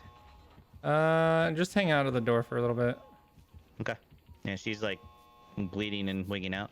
Heal her. Heal her. Stay still. No, don't leave. She keeps trying to leave when I get closer. I'm trying to heal you. Nope. Stop moving. She keeps running away. I don't want to leave. All right, we got somebody. Oh, well, she's letting them heal him. I'm gonna heal you too. We're gonna do it together. But anyway, their advice was basically like that, or those early streams where you're not talking to anybody. Is great practice for when you do have 1,000 viewers, because it's basically like you're not going to be talking to anybody. Yeah. Because killer. you know, you lose that ability to interact with a speeding chat. So, and I thought that was a good comparison, and it's like, you know, because that's like everybody's biggest fear when they're first starting out, right? It's like, I don't have anybody to talk to. What do I say? All right, so there's 3 of us over here, and they're I'm out. one lady's You teabagging. go ahead and go out. You're out. All right. Yeah. This killer was that was a little unfair. He's just a little baby killer, just starting out in the world. You know, just really getting used to his machete. He doesn't really quite know how it works. I know those feels. Yeah, you know, I'll take the blood points, everyone goes through them. Like I was telling you before the show started, this game, I swear, you don't even really start to learn the basics until you're about 100 hours into it. It is. Well, I feel like every time you start to get comfortable, they throw complex. something new to you. Like you get the new perks or whatever. Like you get, there's constantly like new things being fed into the game, and you're like, what is this now? Like, what do I do with this? So yeah, I think that it's definitely a big curve.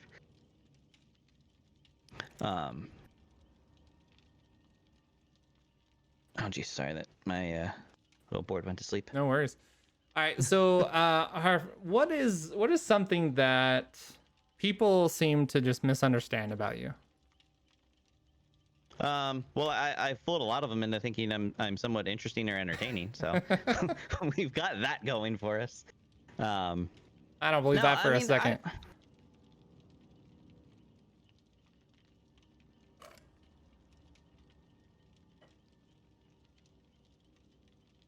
There's got to be something, right? Like, I mean, I'm older than a lot of people, I think, assume that I am. Okay.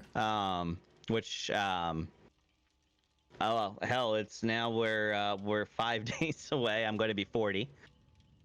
So I think I'm older than a lot of people think I am. Not that I feel one way or the other about that, but I think like, I have a reasonably long professional career behind me, and I mean, I guess that I'm still involved in, and I'm kind of consciously making the choice of pushing myself into this world, and you know, and trying to have some, you know, some fun and success here. And you know, I've had people say to me, well, like, you probably make pretty good money like doing what you're doing, why, you know, why would you want to do this? And I'm like, because what I do in my day-to-day job isn't fulfilling, and it's not a money conversation. It's a, I don't feel fulfilled. I don't feel like I'm doing anything. It's weird to say because I don't feel like I'd be doing it on Twitch either, but I'm not doing anything to benefit the world. Like, I was really unhappy. One of my previous roles was marketing for pharmaceutical companies, and the feeling and being around some of the daily interactions of what I was just like, I don't feel good about this.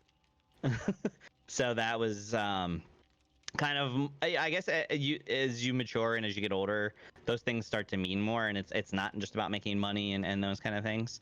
Hmm. Certainly I have, requirements to contribute and take care of my family, right? Like we all Sure. do. We all, Yeah.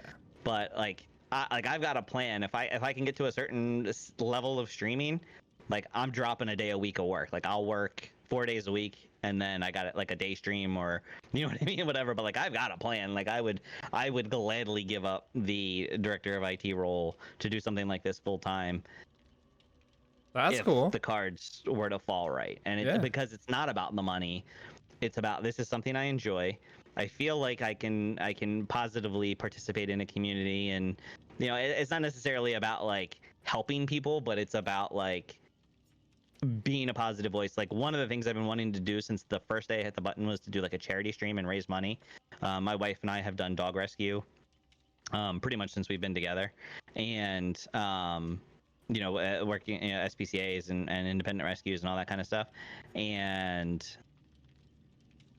like I want to be able to raise money and do positive things. Hmm. Um, Oh, so don't that's, forget like to I said, ready like up, that's by the been in way. the cards since the beginning. So I guess the short answer to that question is that I would walk away from my day job and stuff in a second if I thought, if I thought I could make something of this. Um, Despite the fact that it's reasonably counterintuitive. Um, but I don't know, it's one of those things. Like I grew up in a period of IT that was pretty early. Like I graduated high school in '99, and Don't forget to ready up, by the way. oh, sorry, I did forget. I was looking at my perks. I was. Um, Hey. but when I went to school for IT, it was, you kind of learned a little bit of everything. Yeah. Whereas like Mhm. now, like you say, like I want to be a C++ programmer, and you go to like a specific curriculum for that. Back then it was like we learned C++, we learned SQL, we learned networking, we learned Windows, Yep. we learned everything, Hmm. because nobody knew it when it was just like at a company, it was just an IT guy, who Yeah. kind of knew all the things, as opposed to like the highly specialized roles that companies do now. So like my group of IT guys is now hitting, kind of that midlife point. And I've done a lot of different stuff, and like I'm a passionate person. Like when I find something I enjoy, like I just want to like dump my entire self into it. And this is the thing that I think I've been looking for as far as doing that. But obviously, again, with making smart life choices, you don't Right. say see you to your full time your full time job, and just kind of jump headfirst into it. So it's like, it's navigating a lot of that. But yeah, I would say that's I feel like, I mean, seeing guys like like Dammit and K6, who are in the same age group. It's like it's great to see the potential there of like those guys have busted their asses, and they've been in the game for a while, and they've reached a level of success. And it's I think there's a stigma with Twitch if you don't know about it, that it's like it's all kids, Hmm. and it's all young people. And like I especially with the Borderlands community, I think we've found largely the opposite. Is it is in fact a very large age range, and a lot of full-time employed adults, lives, families, those kind of things. Which again was very eye-opening and positive. One of the things that kept me coming back was, hey, like there's people like me on here. Um, it didn't make it any easier to hit the button to turn the camera on, but but it was nice to see that it wasn't just that stigma of, oh, it's just a bunch of kids hanging Right. out and causing trouble, being hooligans. Yeah. Yeah. Yeah. I mean, you get youngins on the platform. You get a whole lot of people that are interesting, is a good word. Like for example, the Tweety expert character. She's pretty young. She's interesting, I guess. So we have that. Well, so I have to say, and I believe I've said it to both of them, but I damn it, I have looked at whether he wants me to or not. I very much looked at him as like a mentor and like Mm, a model yeah. for kind of what I wanted to do, um, as I experienced different streamers and all of that. But the most inspired I've ever felt in this entire Twitch experience was finding out that Tweety and Depriesticles had made the Borderlands content team. Because I very much look at their streams, the shenanigans, the nonsense, the just silly fun. I that's what I want to do. Like that's why I'm here. Like if I can make a goof out of myself and make somebody laugh or smile or just forget about whatever bullshit they're going through for a couple minutes, like that's a win, right? Like that's Yeah, why I'm here. Like I want to have fun. I want to be definitely. goofy. There's certainly serious moments, and we can handle serious topics and things like that if we need to. But like, we're here to have fun. I mean, I put a floppy unicorn horn on every now and again if people want, and it's like, but if I can make somebody crack a smile, like I said, just forget about their daily nonsense for a couple minutes, that's a win. And seeing people like Tweety getting partner, and like I said, Priest and Tweety on the content team, like seeing people who do things in the realm that I feel that I want to be, seeing them have success like that is like a huge morality boost, and it's amazing It to really see is. that like the thing that I have in my head that I want to do can work. You know what I mean? Yeah. And people can respond to it, and it's Well, like it's that's cool that inspiring. it's really cool because there's okay, so number one, there's a reason why those two in particular are some of my favorite people to play video games with. They're just so much fun to be around and to be a part of whatever they're a part of, right? So there's that. But then also it's encouraging to see 2K and Gearbox reach out to people that aren't just a sales pitch. They're not a stream with 10,000 people, 5,000 people, 2,000 people, right? They're not just someone that's going to bring notoriety and exposure to the thing. They're actually like a part of the community, a very integral part of the community. They're not the guys that are going out there making special builds and going crazy on Borderlands Reddit. They're just in the Borderlands community, hanging out with the Borderlands community, and they're a part of it, and they are the Borderlands community, and it's a great move on Gearbox's part. And Yeah. I'm right there with you. It is very encouraging. It's insightful. It's just awesome to see that success there, and I think that's a great move.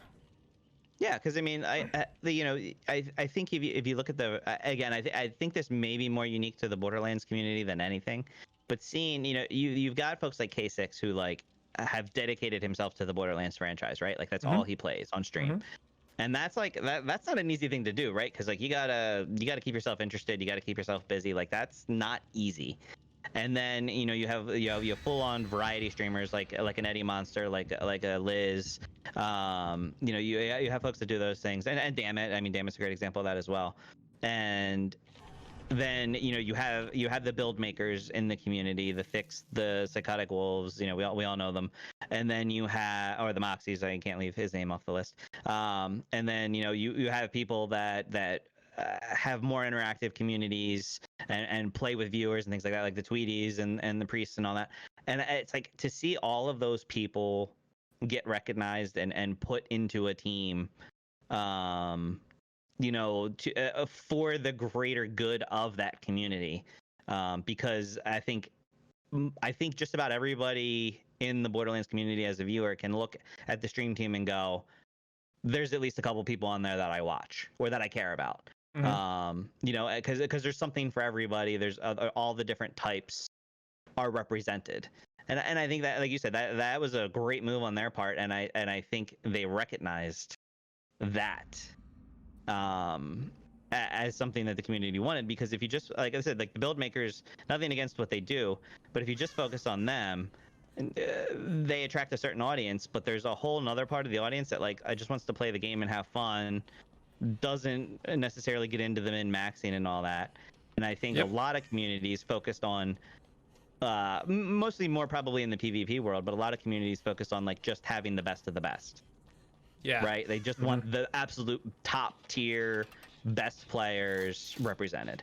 And like that's a mistake, because I think there's a lot of things that people can bring to the content or a lot of content that they can bring to the game that isn't just about top level playing.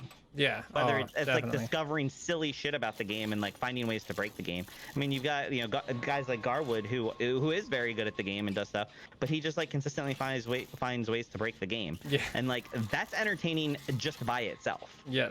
And I think like Hugely. representing those people in the community, especially in an official capacity like a stream team, is amazing. And like I said, it's really inspiring for folks who are newer to this, like me, to say like, I've got a target. Like this is something that I might be able to get to, you know, with a lot of luck and some good networking. But you know, it's inspiring to see, you know, like I said, all those different types of creators be represented in a cohesive team. It's Michael Myers that we're facing him, by the way. Awesome. So don't let him stare at you. If you can I'm avoid by it. myself right now. I'm doing my skill checks. I've got 3 so far. Are you No anywhere fail. near the guy who's hanging on a hook? Oh, I might be. I thought I saw him on my way over here. Should I go get him? I'm almost there. Oh shoot, he's already in a struggle phase. That's a bummer. We took too long. Man, that's a bummer. All right, Harf, what should I ask you that I just don't know enough to ask you? You haven't asked me for my phone number yet. Kind of sad about that. Well, I mean, we always have offline.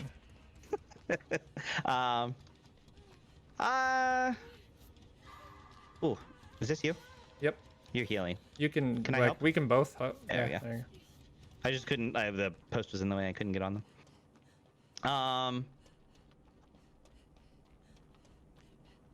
So I feel like that's the what's something else interesting about yourself, which I don't know. There's not too much. I guess I know Tweety appreciates this one, but prior to kind of getting into the whole Twitch thing and really COVID has really put a kibosh on it as well. But I was a reasonably successful bass fishing tournament participant. Oh, you're gonna go into the fishing aspect of things, huh? So I fished a national championship semifinal. Oh God. Wow. Just like 2 years ago, and I got to go to Lake Ontario, which is a very intimidating body of water. Nice. Oh God, why? Oh, I'm exposed. Why am I exposed? I got Michael Yeah. Myers music. Yeah, he's after you, buddy. He's after me. I'm running. The music stopped. I think I got away. I got away. So national champion? Did you win it? No. So national championship semifinal. So basically, if I would have won that tournament, I would have gone to the national championship, which had the goal of that was what they called the Living the Dream package, which they basically would give you a bass boat and like $100,000 and like all kinds of crazy whatevers. No, it was funny because so this is Lake Ontario, which I don't know if you're familiar with the Great Lakes, but it's quite a large body of water. And we're in bass boats, which are generally in the range of like 16 to 22 feet. So not super big boats. And the weather was really, really bad. Like storms and bad. So we fished the first day. I ended the day, I think I was in like 4th place for my group. There's riders and boat owners. In this tournament, I was fishing as a rider, so I was on somebody else's boat. They pair you up randomly with other people. And I was in like 4th place, so I was in really good shape. Like I had a really good shot. And they ended up canceling the second day because there was like, when we were to launch, I think there was like 7 or 8 foot waves. Whoa. On Lake Ontario. That's huge. So, yeah, it was like not a good idea. Wow. It was it was crazy. Like the first day though, the water was really rough, and we got to our spot in like I want to say like half an hour, and it took us like an hour and a half to get back because the waves were so big. So it was a scary experience. It really was because the boat was like if I'm sitting in the boat seat, like I could have licked the water with how far the boat was tilted a handful of times. The waves were that big, so it was crazy. I'm coming to the hook. nutty.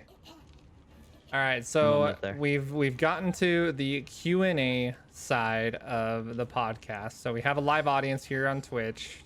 We film these live on twitch.tv/BadKarma. And for those of you that are watching on YouTube or listening on Spotify, so we have a live audience here that are asking questions. And the first question that we typically ask every single time, it seems like, is how do you enjoy your steaks?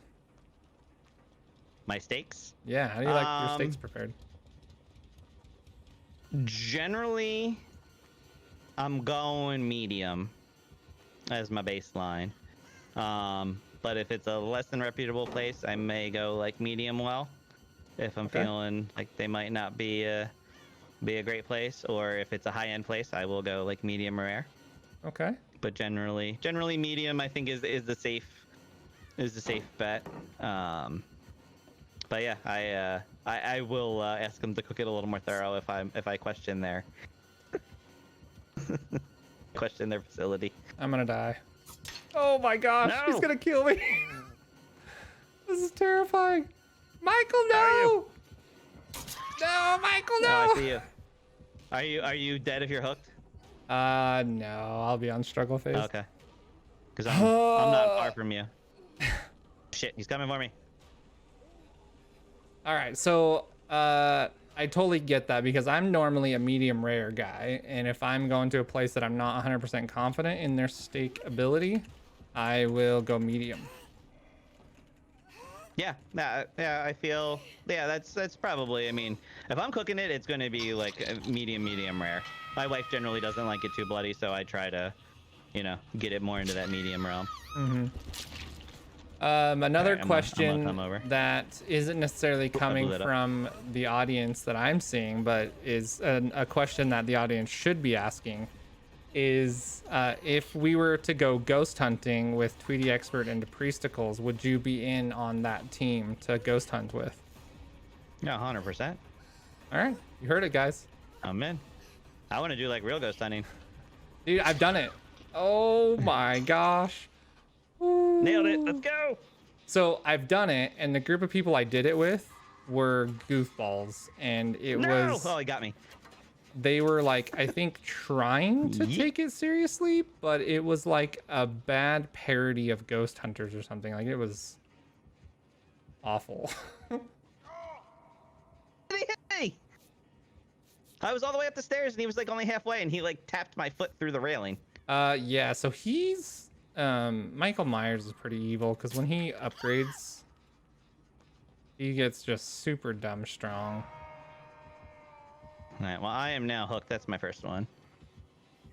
Yeah, I'm gonna try. Oh yeah, he found me. Dang it, No, I'm okay, dead. He's after you. I'm dead. Run! He'll just keep following you, and then he gives up after a while.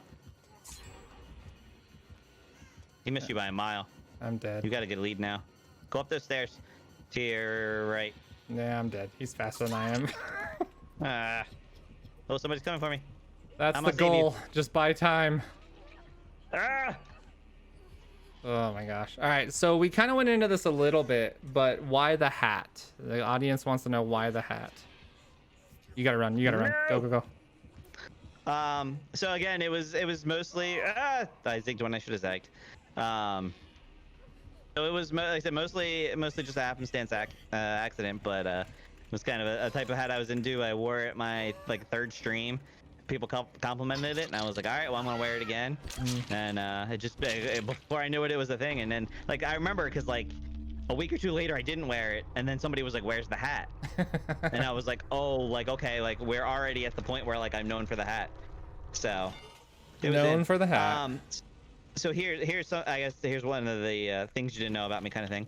So when I was in high school, I had to walk to school, and we would pass a pool hall every day. So as I got older, we used to frequent the pool hall in the evenings or after school. We used to hang out there for a couple hours every day. And I used to wear, again, a similar kind of hat. It wasn't this one, unfortunately. But the owner of the pool hall started to call me Harry the Hat, but Harry's my real first name. And so I was Harry the Hat for a while there. So I feel like there's a little bit of that legacy now. Harry the Hat in the pool shark Harfmil. Harry the Hat. I wasn't that good, but I played in tournaments and stuff. It was fun. I know what else would a high school kid do, right? Yeah. So fishing, pool. What else were you Yep. into? Well, video games have always been a big part. I grew up on Commodore 64 and Atari 2600. That's what I started with, and then moving on to that. I don't know. I tend to pick up different hobbies. Like like I said, the fishing thing kind of came to an end. Um, well, it came to a full stop with the COVID stuff because tournaments and Right. all got put on hold for quite a while. But it's also fishing is an extremely expensive sport, so there's every tournament ends up costing like more than $100 kind of thing because there's gas money, there's all kinds of things. I had a boat for a while. Those are extremely expensive, so Yeah. I ended up selling that after a couple of years. But it's so that kind of got that kind of got stopped for me. But like I tend to like I said, if I have a hobby or whatever, like I tend to go all in on it. When we were younger, when we were in college, we were in a bowling league. That was fun. Oh, I was a pretty proficient bowler. I'm a big bowler myself. Well, used to be. So Yeah, I used yeah, to. it's been quite a while now since I've done that, but we used to be pretty good at that. I used to be a pretty decent tennis player in high school. Done that. I tried my hand at multiple sports. I'm not a real big guy, so sports wasn't. I was decent, but I didn't have that top level talent. I hear But you. Okay. So they. I did a variety. I gotcha. I gotcha. So the audience wants to know how sweaty does the hat get when you're streaming? Not at all. Here's a Not at fun fact. all. I don't sweat. Like I'm one of those people. I will go out and run 2 miles, and I will glisten. Like I don't get sweaty. So Wow. my wife hates it because like we'll go for a run or whatever together, and she sweats like crazy, and I'm just like I am like my back's a little bit wet. Okay. All So right. she gets mad at me. But no, it does get a little warm from time to time, but nope, no sweat in the hat. It's here, I'll show you. Oh, look at that. The priesticles would be Clean it. Oh, look, very and I have hair. jealous if I have hair. well, now you're cut just real taking super it short all right now, off. but I Oh have my it. gosh. See that chat? We're revealing it all for you here at the House of Karma. Yeah, I have. I actually my hair was really long, and I got tired of it, so I buzzed it down to like a 2 because I Yeah. was sick of it. So So the priesticles would probably be pretty jealous to know that you don't get very sweaty even during games of Phasmophobia. yeah, no, I think you and I probably have a kinship there. The I don't have like a panic mode per se. Mm, Like I get startled, I get scared, but like I get that adrenaline thing and I like that. So like I don't like fear is generally not a negative feeling for me. Like I don't, obviously like, bad things happening is a little bit different, but right, right, like right. horror movies and games that are scary and things like that, like I enjoy that. I will, get startled, yell, whatever, but it's fun. I generally don't have I don't have that panic like Priest looked like he was in full on like gonna have a panic attack and like I was kind of concerned for him for a bit, but I enjoy that. Like it's like I don't even know how to describe. I think you feel the same way. I don't even know how to like describe the feeling, but it's like it's exhilarating. I think is maybe the word. Yeah. It like makes you feel more alive, kind of thing. Hmm. But Yeah. I enjoy it. I enjoy that. So I love horror games. Like that's definitely like if I had to pick my favorite category, like I'm going horror, Resident Evil, those kind of games, 100%. Yeah, they're great. So what's your favorite part about being a stream dad? Stream A Dead. streaming So dad, I guess, would probably be the more apt term. no, who did this come from? Who asked this question? Mr. John H.D. asked the question this time around. Oh, okay. So it wasn't yeah, so green, yeah. So I was the sidetrack where my brain went is because I was helping a lot of folks. I was monikered with a Stream Daddy for a bit. You And got I thought it the was stream. Okay, one of so them. Green App came in and Yeah, yeah. immediately started talking about Stream Daddy. Okay. Yeah, Is there yeah. like a So stream I thought that's doctor where we kind were of a going thing? with this. Like a It was just because I was helping a bunch of people like get stuff Gotcha. set up or whatever. So makes sense. I want to say it was Polyglam maybe that coined that term. And yeah, I kind of stuck around for a bit. So occasionally they like to break that out and troll me with that. No, being a stream dad, I get major cool points. The kid, my oldest, is 8. He's like into YouTube. He watches YouTubers. You know, he gets all the latest and greatest for Fortnite and other popular games. Among Us and Fall Guys are popular right now on YouTube.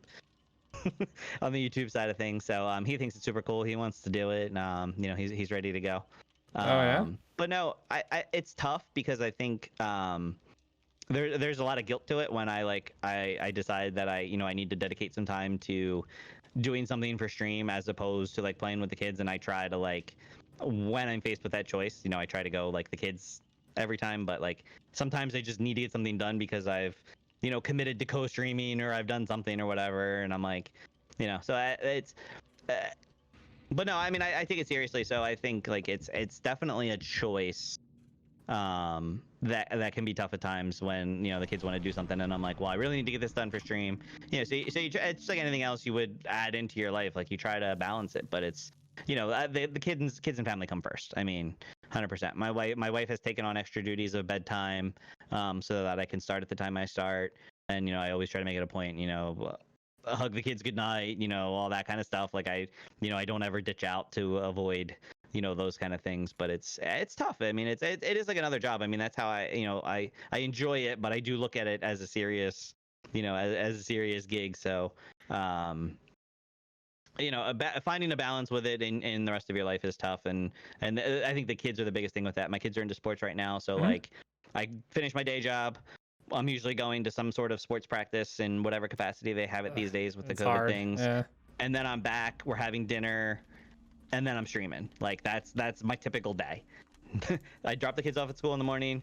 I work my 9 to 5, hang out on Twitch with y'all all day long, and then it's kids sports and activities, and then dinner. Make sure the kids get their showers, whatever, bed, and then I'm down here streaming, which is a lot of times I'm rushing down to stream. Like I gotta get these like 10 things I thought I was gonna do done. Yep, so. It's hard. It's rough. What's been your most embarrassing streaming moment? Oh, that's an easy one. So the heart rate monitor was a thing, or is a thing, and I don't know if you've been in my stream, Karma, when it's been on, but I have 2 cameras. So I have what we've designated as Skycam, which is another camera off to my side, and they can see my setup and things.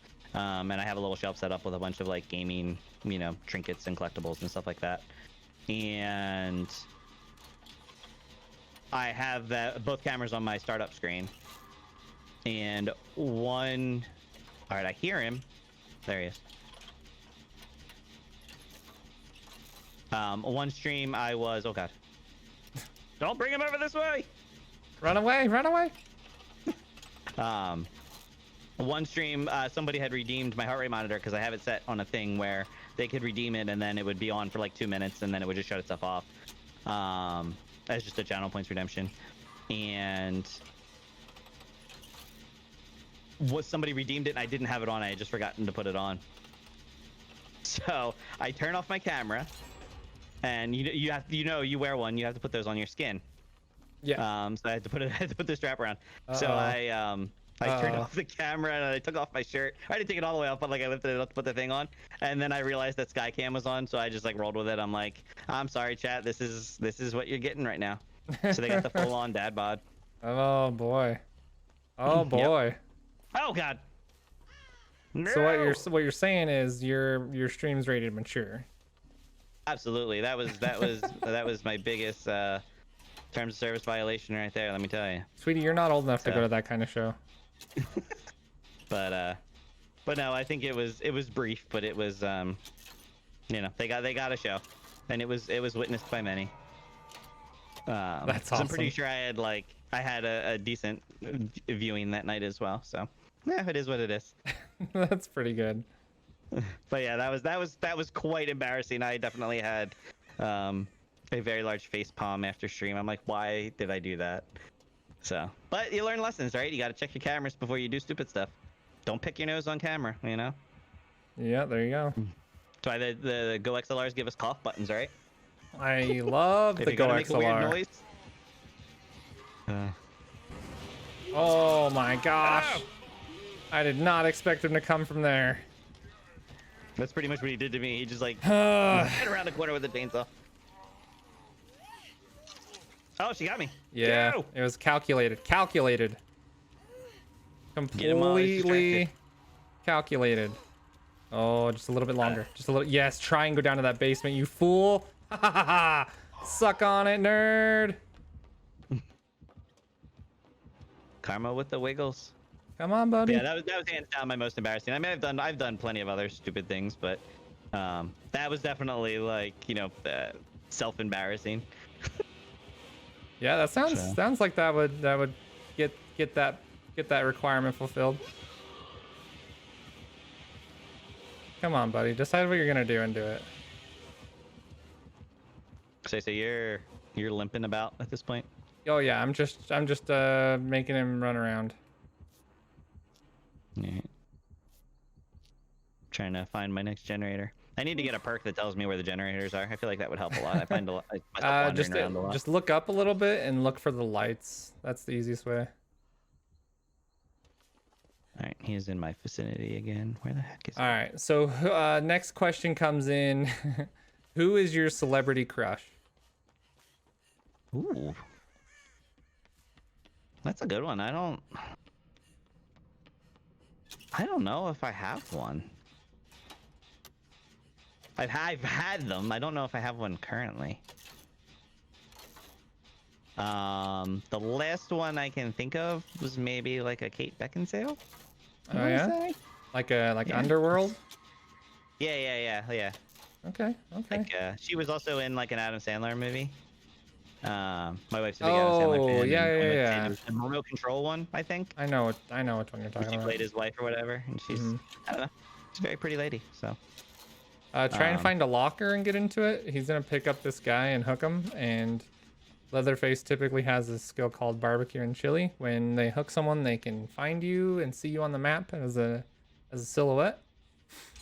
oh god, did he do it? Because I'm still running to where I can find a locker. There it is. So he's got 4 seconds. So I'm in the 4, locker. 3, I'm in the locker. 2, 1, and now you should be good. All right, I was in the locker for most of that. All right, we gotta make our way towards that guy to try and save him.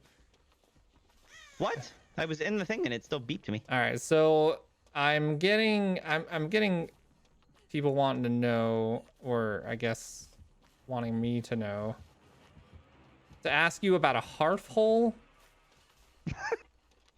Is there some kind of hearth hole that I should know about? Well, there's just, as with everything else, there's a story that goes with that. Oh god. I'm out. Run. He's coming after you. Maybe that's not you. No, I was the one with her. I'm gone now. I'm Bill, the old guy. Yeah, there's 2 Bills. Oh, is there?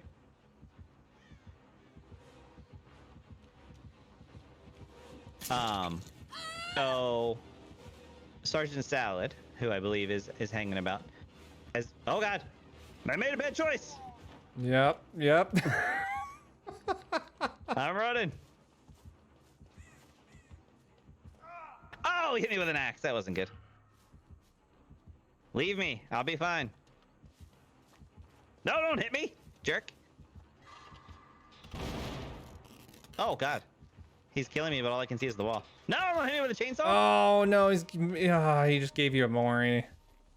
Yeah, he murdered me. That's an insta death. That sucks. All right. Yeah. That wasn't very nice. So Harfmil and members something. So Sergeant Salad was very good at coming up with nicknames, and I don't remember now exactly how it occurred, but Scram, our friend Scram85, wound up with the nickname of Scranus. Okay. Ask him to explain that to you, by the way, because it's funny. That's his channel point currency. All right. So he wound up with that nickname. And so I jumped on that bandwagon and I gave Cray Boy the nickname Cranus, because why would you not want to have Screenus and Cranus. Sure. Yeah, that makes sense. And so to get back at me, there was an attempt by many to come up with one for me, and Harfmil was what was settled on. Okay. It didn't really stick until we were messing about on Sanctuary in Borderlands, and you can get out via Ava's room. You can get out of the ship Sure. Yeah. and like mess around. And so I found this like little corner you can get into where it's basically like you're in a box and there's like, you know, you can like all the walls stop clipping, so you're like actually like enclosed in this little box. So they nicknamed that the Harfhole. Oh, okay. So that's why and they're then always it pretty talking much- about you falling off the map and getting harfed. Yeah. Oh well, that I was just famous for because I was a big fan of the Dictator, and of course when you're using the Dictator, you use that in bipod mode, and you cannot jump while you are in bipod mode. But yet I still I believed in myself that I could do it, but it never worked out. So usually at the Valkyries in the Malawan takedown, I was well known for falling off the map, or in most cases jumping off the map. Makes sense. But yeah, so that caught a little bit of attention for a bit, and a lot of people had harfing commands in their channels. Okay. For finding ways off the map. So and again, like for me as a creator and all that, like self-deprecation and making fun of the things I do, I'm 100% on board. If I can If you I can't can laugh provide at a little bit of yourself, entertainment- then Exactly. you're gonna not have very much fun. Yeah, so none of that kind of stuff bothers me, but I did get quite the reputation for for finding ways to get off the map. So Makes sense. yo, so did he have a skill to like affect the generators? Because I'm watching you now, and like Yeah. the bar is like very tiny, and I think that's what happened to me on that one. Yes, he does. Okay, that explains why I failed that one then, because I swore I hit it, but it must have been the little tiny space to hit. Yeah, it's awful. I hate it. This guy's, I don't feel like he's like an amazing, but he definitely has mastered coming around the corner with that chainsaw. Yeah, he got me a couple times. Okay, the last question so far we've gotten in chat is, if you were to make a boy band, what would it be called? A boy band, huh? I have to make one. You could join one that's already made, I guess. I mean, well, okay, so I guess I'll answer it both ways. If I were to join one, I would go back to one of the original boy bands with Boys to Men, because they're from Philly and that's the area I grew up in. So, Okay. I was big Boys to Men fan. So that would be if I could join one. I'm getting I don't really recognize any boy suggestions bands after for that boots and hats, and Hat Street Boys. So I feel like they're missing the obvious one here, which is the Flock, because the little ad hoc stream team of myself and Scram and Cray and Salad, and now recently joining us Asher, only Asher, we're called the Flock, and it was because of the silly bird head in Borderlands that we Oh yeah, that the we got bird that name. collar. But I feel like if we had a boy band, it would be the Flock. It sounds more like a cult than a boy band, but you know, hey. Yeah, one makes could sense. argue both sides of that. Yeah. So, but yeah, I think we would go with that. Oh man. The Flock. So would they join you in this boy band? Would you guys all be a part of this? Absolutely. Yeah, absolutely. Well, no, that I maybe as you had asked about other interesting things, but that would be how that all came about. To be was kind of funny, because that again was the result of Liz's stream, and before we had a Discord or whatever, we would get on her Discord, join voice chat, and play together. But we were in Liz's one day, and I had the previous night discovered the bird head, like this first time I had seen it. Uh-huh. And I thought it was the funniest thing, and I had taken like some pictures of it and like shared them in Liz's stream, like everybody thought it was funny, whatever.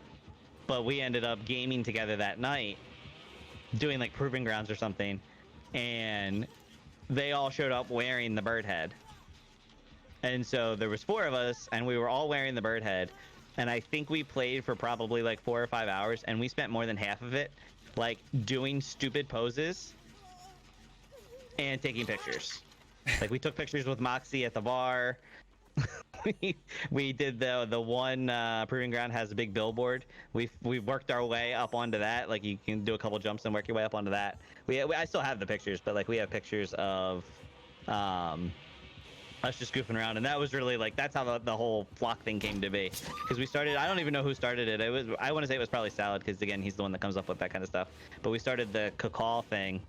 And it was like every time we'd show up anywhere, we would type that, and like a bunch of people started responding, and it was one of those stupid, silly things that just kind of became a thing for a bit.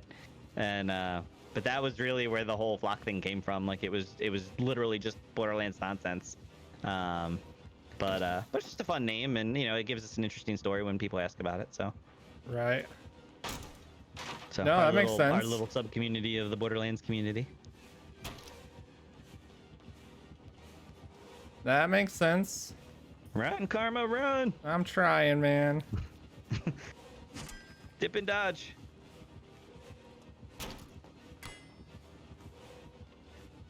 This guy's not making this easy.